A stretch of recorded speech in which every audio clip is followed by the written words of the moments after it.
বন্ধুসকল YouTube channel news ভিউজলৈ স্বাগতম জনাইছোঁ। নিউজ ভিউজত আপোনালোকে চাই আছে খন্তেকৰ বাতৰি। এতিয়াৰ খন্তেকৰ বাতৰিত আছে যুৱ কংগ্ৰেছীৰ প্ৰতিবাদ। সমগ্ৰ দেশ কঁপাই যোৱা উত্তৰ প্ৰদেশত সংগঠিত বৰ্বৰ ধৰ্ষণ কাণ্ড আৰু ইয়াৰ খবৰ ল'বলৈ যোৱাৰ সময়ত ৰাহুল গান্ধীক উত্তৰ প্ৰদেশ আৰক্ষীয়ে শাৰীৰিক অত্যাচাৰ চলাই গ্ৰেপ্তাৰ কৰাৰ প্ৰতিবাদত অভয়াপুৰী চহৰত এক প্ৰতিবাদী কাৰ্যসূচী ৰূপায়ণ কৰা হয়। বঙাইগাঁও জিলা যুৱ কংগ্ৰেছৰ উদ্যোগত ৰূপায়ণ কৰা কাৰ্যসূচীত সমষ্টি যুৱ কংগ্ৰেছ, মহিলা কংগ্ৰেছ, সেৱা দল, NSUI আৰু লগতে কংগ্ৰেছ দলৰ বিভিন্ন পৰ্যায়ৰ নেতাকৰ্মীয়ে অংশ লয়। কাৰ্যসূচীত প্ৰধানমন্ত্ৰী নৰেন্দ্ৰ মোদী আৰু উত্তৰ প্ৰদেশৰ মুখ্যমন্ত্ৰী যোগী আদিত্যনাথৰ প্ৰতিকৃতি দাহ কৰা হয়। দাহ কৰাৰ সময়ত কংগ্ৰেছ কৰ্মীসকল যোগী আদিত্যনাথ মুৰ্দাবাদ, নৰেন্দ্ৰ মোদী মুৰ্দাবাদ, ৰাহুল গান্ধীক মুক্তি দিয়ক, ৰাহুল গান্ধী জিন্দাবাদ, কংগ্ৰেছ জিন্দাবাদ আদি ধ্বনি দিয়ে।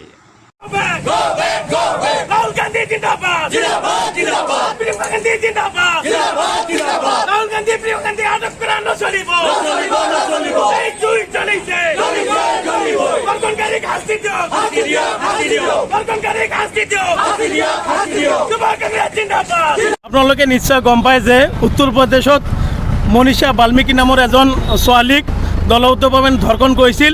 গতিকে এই ধৰ্ষণৰ ফলত তেখেত খুব গুৰুতৰভাৱে অসুস্থ হৈ পৰিছিল আৰু তাৰ পৰিপ্ৰেক্ষিতত তেখেতক হস্পিটেলত ভৰ্তি কৰা হৈছিল। কিন্তু হস্পিটেলত ভৰ্তি কৰাৰ পিছত কিছুদিন পিছতে তেওঁ মৃত্যুৰ মুখলৈ যায়।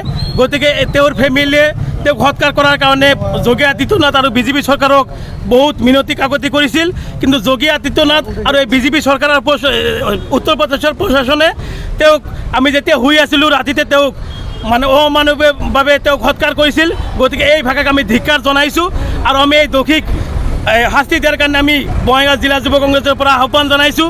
আৰু বিজেপি যিহেতু তেওঁলোকে নাৰীক সুৰক্ষা দিয়াৰ কাৰণে ব্যৰ্থ, গতিকে যোগী আদিত্যনাথ পদত্যাগ কৰিব লাগে।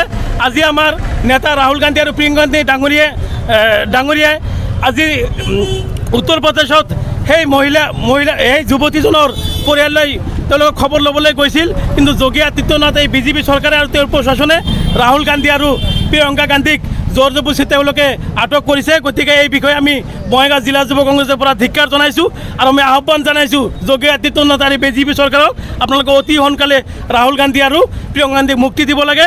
আৰু এই যুৱতীজনক ধৰ্ষণকাৰীক যিকেইটাই ধৰ্ষণ কৰিছে, গতিকে তেওঁলোকক অতি সোনকালে শাস্তি দিব লাগে বুলি আমি আহ্বান জনাইছোঁ। আৰু যদি এইটো নহয়, আমি যুৱ কংগ্ৰেছৰ ফালৰ পৰা ইয়াৰ পিছত তীব্ৰ আন্দোলন গঢ়ি তুলিবলৈ বাধ্য হ'ম। আজি আমি বঙাইগাঁও জিলা যুৱ কংগ্ৰেছ আৰু অভয়পুৰী দক্ষিণ বিধানসভা সমষ্টি যুৱ কংগ্ৰেছৰ উদ্যোগত আজি যোগী আদিত্যনাথ আৰু নৰেন্দ্ৰ মোদীৰ আমি পুতলিকা দাহ কৰিলোঁ। এইটো আমাৰ প্ৰগ্ৰাম আছিল। ধন্যবাদ। যুৱ কংগ্ৰেছ জিন্দাবাদ। জয়।